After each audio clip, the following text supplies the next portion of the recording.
Take it all 유튜브 넘버원 축구 분석 전문 채널 골 때리는 TV 배팅맨입니다. 자, 축구 토토 승무패 84회차 결과 다들 예상하셨듯이 1등이 나오지 않으면서 약 4억이 조금 넘는 금액이 2월이 됐습니다. 솔직히 2부 리그 경기 결과들을 보면서 얘네들은 정상적인 분석 방법으로는 모든 경기를 적중한다는 게 불가능하구나라는 걸 느꼈기 때문에 이번 축구 토토 승무패 85회차 역시 2월 될 가능성이 크겠구나라는 생각이 들었고, 심지어 이번에는 2부 리그 경기를 9경기나 넣어놨기 때문에 정말 쉽지 않은 회차라서 골 때리는 TV 가족분들도 너무 큰 금액으로 풀bet 때리지 마시고 소액으로 나의 운을 좀 테스트해보는 회차로 생각하시면 될 것 같습니다.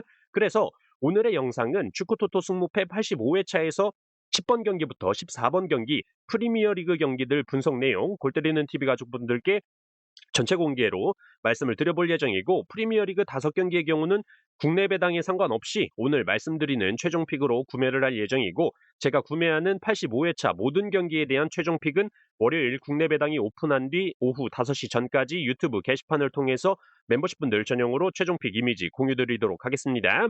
그리고 낮에 유튜브 게시판에 멤버십분들 전용으로 85회차 골대법으로 폴더스 줄이기 1번부터 14번 경기까지 정리본 올려드렸으니까 멤버십분들께서는 필수로 확인하시길 바라겠고, 저희 골 때리는 TV 멤버십의 경우 한 달에 4,990원 굉장히 저렴한 금액으로 가입하실 수가 있으니까 가입하셔서 여러 가지 정보도 얻으시고 편하게 시청하시는 걸 추천드리고, 가입은 고정 댓글에 링크 클릭하시면 쉽게 가입하실 수가 있다라는 점 말씀을 드리면서, 오늘의 영상 시작 전에 좋아요 한 번씩 눌러주시는 거 잊지 마시고, 아직 구독 안 누르고 보시는 분들 구독 꼭 눌러주시고 좋아요 함께 눌러주시면 감사하겠습니다. 누르셨으면 시작해 보도록 하겠습니다.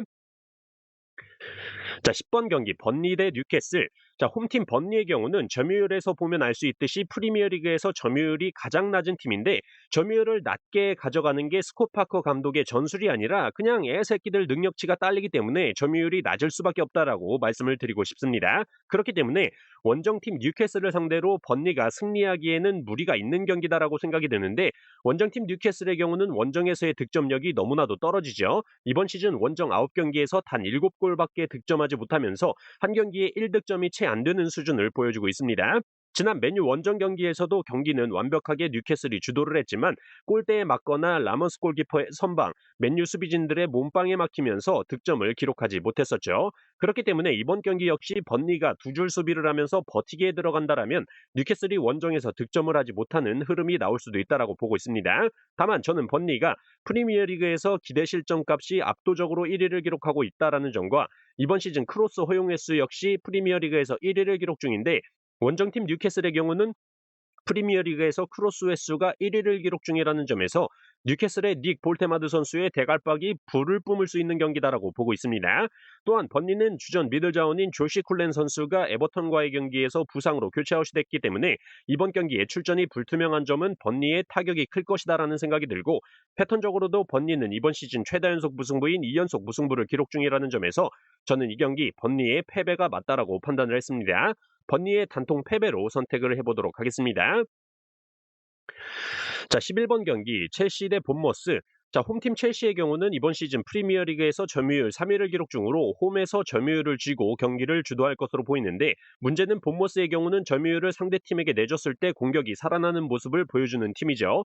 지난 맞대결 당시에도 본머스가 홈에서 첼시를 상대로 점유율은 39%밖에 가져가지 못했지만 기대 득점값은 1.42 대 0.92로 본머스가 높은 기대 득점값을 보여줬죠. 다만 이번 경기는 첼시가 승리할 확률이 높다라고 생각이 되는데, 본머스의 경우가 주전 미들 자원인 타일러 아담스 선수가 부상으로 빠져있는 상황인데 3경기 동안 무려 17점을 기록한 본머스죠.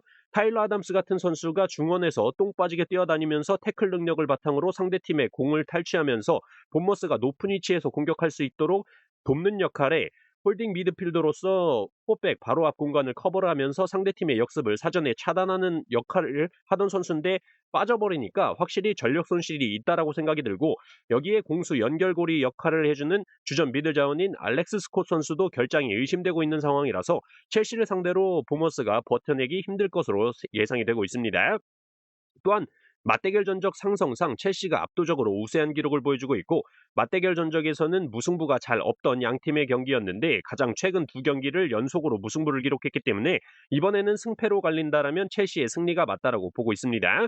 본머스는 이번 시즌 원정에서 역배당을 받았을 때 2무 4패로 승리를 기록한 적이 없다라는 단서도 있고, 홈팀 첼시의 경우가 지난 아스톤 빌라와의 경기에서 패배를 하긴 했지만 전반적인 밀어붙이는 힘은 확실히 첼시 쪽이었다라는 생각이 들고, 측면 에이스 공격 자원인 이스테방 선수가 부상에서 복귀를 했다라는 점도 첼시의 승리에 무게가 실리고 있습니다. 저는 이 경기 첼시의 단통 승리로 선택을 했어요. 자, 12번 경기 노팅엄 대 에버턴. 자, 일단 가장 최근 맞대결에서 에버턴이 노팅엄을 상대로 홈에서 3대0 대승을 기록했었기 때문에 무작정 에버턴의 승리로 선택을 할 수도 있겠지만, 일단 노팅엄의 정배당이 주어진 이유를 살펴봤을 때 바로 에버턴의 결장 이슈가 크다라고 보이고 있습니다. 3대0으로 에버턴이 승리했을 당시에 티에르 노바리 선수가 득점을 기록했었는데, 그 어시스트를 현재 국대 차출로 빠져있는 은디아의 선수가 기록을 했었고, 득점을 기록했었던 듀스버리올 선수의 경우는 현재 햄스트링 부상으로 빠져있다는 점과 제크릴리시 선수도 질병으로 결장이 의심되는 상황이기 때문에 지난 번니와의 경기에는 벤치에도 앉지도 못했었습니다. 그렇기 때문에 현재 에버턴의 공격이 잘 되지 않는다라고 보시면 될 것 같고, 최근 3경기 득점을 기록하지 못하고 있는 에버턴이죠. 다만 에버턴의 현재 결장 의심으로 나오고 있는 듀스버리올 선수와 제크릴리시 선수가 출전을 한다라고 봤을 때는 노팅엄도 상가레, 라이언 예이츠, 다는도에 같은 주전급 자원들의 결장이 있기 때문에 에버턴도 충분히 해볼 만한 경기다라고 생각을 하고, 노팅엄의 경우가 이번 시즌 세트피스 실점이 프리미어리그에서 공동 2위를 기록 중일 만큼 세트피스 방어에 취약한 팀인데, 에버턴의 경우는 공중볼 경합 승률 프리미어리그 1위를 기록 중인 팀이기 때문에 세트피스 한 방에 승부가 갈릴 수도 있다라고 보고 있습니다. 또한 노팅엄은 이번 시즌 홈에서 정배당을 받았을 때 3승 2패로 무승부를 기록한 적이 없고, 에버턴 역시 이번 시즌 원정에서 역배당을 받았을 때 2승 4패로 무승부를 기록한 적이 없다라는 점과, 이번 시즌 2연속 무승부를 기록한 적이 없는데 지난 경기에서 무승부를 기록한 에버턴이라는 점에서 패턴적으로 무승부는 없는 경기다라고 보고 있습니다. 결론적으로 저는 이 경기 양 팀에게 모두 승리의 기회가 있을 것이다 판단이 들어서 노팅엄의 승패 투픽으로 선택을 해보도록 하겠습니다. 자, 13번 경기 웨스트햄 대 브라이턴. 자, 홈팀 웨스트햄의 경우는 기본적으로 점유율을 낮게 가져가면서 전방으로 한 번에 뛰어나가는 공격을 많이 보여주고 있기 때문에 브라이턴처럼 점유율을 높게 가져가면서 수비 라인까지 많이 올리는 팀을 상대로 수비 뒷공간을 파고들면서 좋은 경기력을 보여줄 수 있다라고 생각을 하고 있습니다. 다만 웨스트햄의 경우가 다이렉트 스피드, 즉 앞으로 빠르게 볼을 배급해주는 스피드가 프리미어리그에서 16위를 기록 중이기 때문에 생각보다 브라이턴의 수비 뒷공간을 노리는 빠른 패스들이 나오지 않을 수 있다라는 점과, 이번 시즌 기대 실점값 자체가 프리미어리그에서 2위를 기록 중이라는 점과, 브라이턴의 경우는 이번 시즌 오픈플레이 상황에서의 득점 4위를 기록 중인데 비해 웨스트햄은 오픈플레이 상황에서의 실점이 울버햄튼 다음인 2위를 기록 중이라는 점에서 웨스트햄의 승리는 보이지가 않는 경기다라고 말씀을 드릴 수 있을 것 같습니다. 또한 주전 자원인 엘 하지말릭 선수가 국대 차출로 빠져 있는데, 이 선수의 경우가 왼쪽 윙백으로 직선적인 돌파로 상대 진영으로 치고 올라가는 빠른 스피드와 드리블 능력으로 측면에서 크로스나 슈팅을 보여주는 선수인데, 이 선수가 빠져있기 때문에 공격을 만들어가는 작업이 떨어진다라고 보고 있고, 아론 완 비사카 선수 역시 국대 차출로 빠져있는데, 이 선수는 오른쪽 측면을 담당하는 윙백으로 적극적인 오버래핑을 보여주면서 바로 발밑에 있는 공도 태클을 해버리는 태클 장인이기 때문에 수비적으로도 좀 손실이 있다라고 보고 있습니다. 결과적으로 웨스트햄의 패배로만 선택을 하려다가 웨스트햄이 이번 시즌 최다 연패인 3연패를 기록 중이라는 점에서 무승부로 부러질 수 있다라는 점과, 브라이턴의 경우 현재 5경기째 승리가 없을 만큼 하락세라는 점에서 저는 이 경기 무승부를 포함해서 웨스트햄의 무패 투픽으로 선택을 해보도록 하겠습니다. 자, 14번 경기 아스날 대 아스톤 빌라.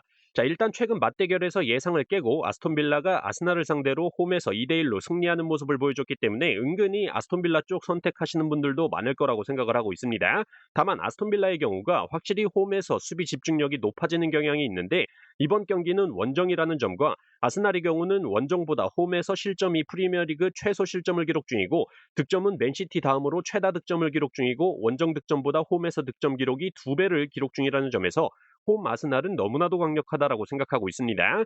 사실상 지난 맞대결에서도 아스날이 원정이었지만 많은 찬스를 만들어냈었고, 업사이드로 인한 골 취소도 있었고, 아스톤 빌라의 극장 승리 득점은 아스날 골대 앞에서 우당탕탕 하다가 먹힌 실점이었기 때문에 재수가 없었던 경기였다라고 생각을 합니다.